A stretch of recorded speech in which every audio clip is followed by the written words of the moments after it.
नमस्कार। धार्मिक रत्न चैनल में आपका स्वागत है। जैसा कि आप जानते हैं, इस चैनल के माध्यम द्वारा हम श्रीमद् भागवत की पावन कथा धारावाहिक रूप में प्रस्तुत कर रहे हैं। अभी तक 44 प्रकरण हो चुके हैं और आज 45वां प्रकरण है और 10वें स्कंद की कथा चल रही है। पिछले प्रकरण में आपने जाना था कि किस प्रकार से भगवान श्री कृष्ण के पुत्र अनिरुद्ध का विवाह बाणासुर की पुत्री उषा से हुआ था। इसके बाद सुखदेव जी ने कहा, हे परीक्षित, इसके बाद राजा नृग की कथा आती है। राजा नृग रोज 1,00,000 गाय दान किया करता था। एक दिन एक दान की हुई गाय राजा की गौशाला में वापस आ गई और दूसरे दिन राजा ने पुनः उसका भी दान कर दिया। इससे 2 ब्राह्मण, जिनको अलग अलग दिन वही गाय दान में मिली थी, आपस में लड़ने लगे और दोनों राजा के पास पहुँचे। राजा ने उनको देखकर यह अनुमान लगा लिया कि उससे गलती हो गई है। उसने उन दोनों से क्षमा मांगी और उनको उचित मुआवजा देने की पेशकश की, परंतु वह दोनों ब्राह्मण उस गाय को वहीं छोड़कर वहाँ से चले गए।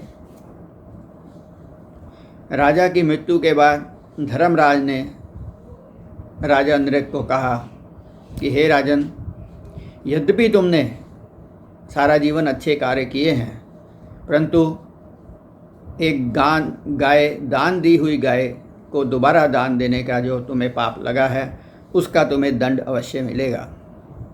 अतः तुम गिरगिट बनकर अंधेरे कुएं में जाकर निवास करो। जब राजा ने पूछा कि मेरा उद्धार कैसे होगा, तब धर्मराज ने बताया कि जब द्वापर युग में भगवान श्री कृष्ण अवतार लेंगे, तब वह स्वयं तुम्हें उस कुएं से बाहर निकालेंगे और तुम्हारा उद्धार हो जाएगा। इस प्रकार भगवान श्री कृष्ण ने छोटे बालकों के ने जब उनको बताया कि एक कुएं में गिरगिट पड़ी है और हम उसे निकाल रहे हैं, वह निकल नहीं रही है, तब भगवान श्री कृष्ण स्वयं वहाँ पर गए और उन्होंने अपने हाथों द्वारा उस गिरगिट को बाहर निकाला। गिरगिट बाहर निकलते ही राजा नृग के रूप में परिवर्तित हो गया और उसने भगवान श्री कृष्ण की बहुत स्तुति की और फिर वह वहाँ से सीधा स्वर्ग को चला गया। सब बालक यह देख कर के बहुत ही अचंभित हो गए। इसके पश्चात कथा आती है कि बलराम जी एक बार स्वयं वृंदावन में आए थे और वह माँ यशोदा, नंद बाबा और सभी गोपियों को वहाँ पर आकर के मिले थे और 2 महीने तक वे वृंदावन में रहे। इसके बाद वे पुनः वापस द्वारका आ गए थे। इसके बाद रास्ते में बलराम जी ने द्विविध दैत्य, जो कि भौमासुर राक्षस का मित्र था, उसका वध कर दिया था। इसके पश्चात पुनः एक कथा आती है कि एक राजा पौंड्रक था, जो कि 2 भुजाएं नकली लगा करके अपने आप को चतुर्भुज नारायण का अवतार कहता था और शंख, चक्र, गदा और पद्म भी नकली ही धारण करता था। जब वह श्री कृष्ण जी से युद्ध करने आया तो भगवान ने उसे परलोक भेज दिया। इसके बाद श्री कृष्ण ने उग्रसेन जी की आज्ञा लेकर के बलराम जी के साथ इंद्रप्रस्थ, जहाँ की पांडव रहते थे, वहाँ प्रस्थान किया। वहाँ पर युधिष्ठिर ने उनसे कहा कि आपकी कृपा से अब मैं राजसूय यज्ञ करना चाहता हूँ। कृष्ण जी ने कहा कि राजसूय यज्ञ वही कर सकता है जो कि बाकी सभी राजाओं को जीत ले, और बाकी सभी राजा तो तुम्हारे वश में हैं, पर जरासंध अभी तक जीता नहीं गया है। अतः युधिष्ठिर जी के प्रार्थना करने पर भगवान श्री कृष्ण अर्जुन और भीम को लेकर के साधु का वेश बना करके जरासंध के यहाँ भिक्षा मांगने गए। जब जरासंध ने उन्हें भिक्षा देते समय कहा कि आप मुझे कोई साधारण आदमी नहीं लगते, आप अपने असली वेश में आओ। तब भगवान श्री कृष्ण, अर्जुन और भीम अपने असली वेश में आ गए। यह देख करके जरासंध ने कहा कि मैं अभी भी, आप जो मैं से मांगोगे मैं देने को तैयार हूँ। और तब भगवान श्री कृष्ण ने कहा कि आप अर्जुन और भीम दोनों में से किसी एक के साथ गदा युद्ध का दान हमें दे दो। तब जरासंध ने कहा कि मैं भीम से गदा युद्ध करूँगा। तो जरासंध के ऐसा कहने के बाद भीम और जरासंध में गदा युद्ध और मल्ल युद्ध शुरू हो गया। बहुत दिनों तक युद्ध चला। अंत में भीम ने जरासंध को मार करके उसके 2 टुकड़े कर दिए, परंतु वह दोनों टुकड़े फिर जुड़ गए। इस प्रकार कई बार भीम ने जरासंध का वध किया, परंतु उसके शरीर के दोनों टुकड़े फिर जुड़ जाते थे। यह देखकर कृष्ण जी ने इशारे से भीम को समझाया। तब भीम ने इस प्रकार जो जरासंध के शरीर के 2 टुकड़े हुए थे उनको एक को दूसरी तरफ, दूसरे को दूसरी तरफ दूर फेंक दिया, जिससे वह जुड़ नहीं सके और जरासंध का वध हो गया। जरासंध के पुत्र सहदेव को भगवान ने राजगद्दी पर बिठा दिया। राजसूय यज्ञ में सभी ऋषि मुनि, सभी कौरव, सभी राजा एवं गणमान्य व्यक्ति उपस्थित थे। तब ऋषियों ने कहा कि यह यज्ञ एक बहुत ही बड़ा कार्य है, अतः आप जिसे भी उचित समझें उसकी सबसे पहले पूजा करें और उसको इस यज्ञ का अध्यक्ष निर्वाचित करें। यह सुनकर भीष्म पितामह एवं अन्य सभी बड़े लोगों ने कहा कि जहाँ पर भगवान श्री कृष्ण स्वयं उपस्थित हैं वहाँ पर किसी और को अध्यक्ष कैसे बना सकते हैं। अतः युधिष्ठिर ने सबके कहने पर श्री कृष्ण जी को यज्ञ का अध्यक्ष घोषित कर दिया। दुर्योधन एवं शकुनी को यह बहुत अच्छा नहीं लगा। शिशुपाल तो वहाँ खड़ा होकर के व्यर्थ में ही श्री कृष्ण जी को एवं यदुवंशियों को गालियाँ देने लगा।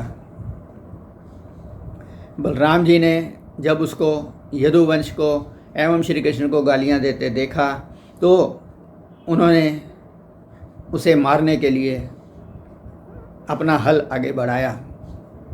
तब श्री कृष्ण जी ने बलराम जी को रोक दिया और कहा कि मैंने इसकी माता को 100 गालियाँ माफ़ करने का वचन दिया हुआ है, अतः इसे गालियाँ देने दो।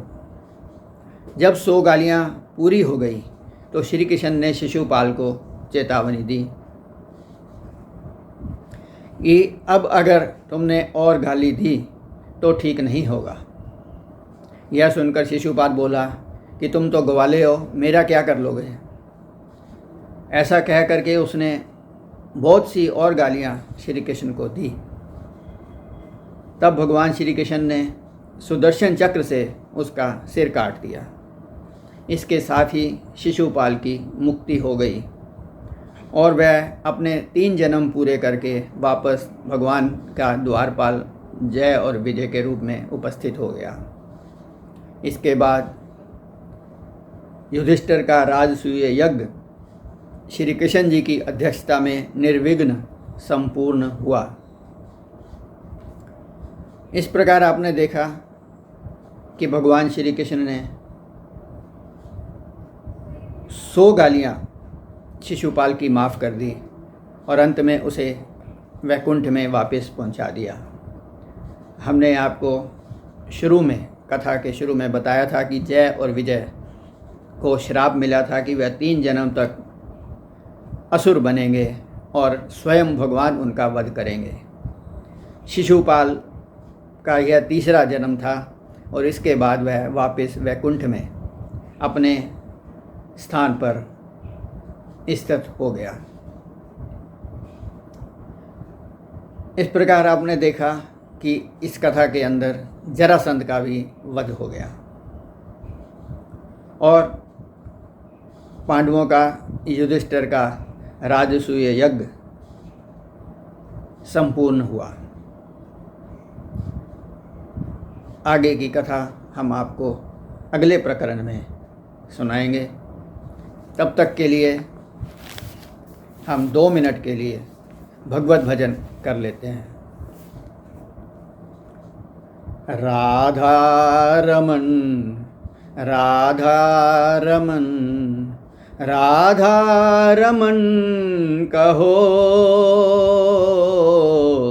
राधा रमन राधा रमन राधा रमन कहो। जिस देश में जिस वेश में परिवेश में रहो, जिस देश में जिस वेश में परिवेश में रहो,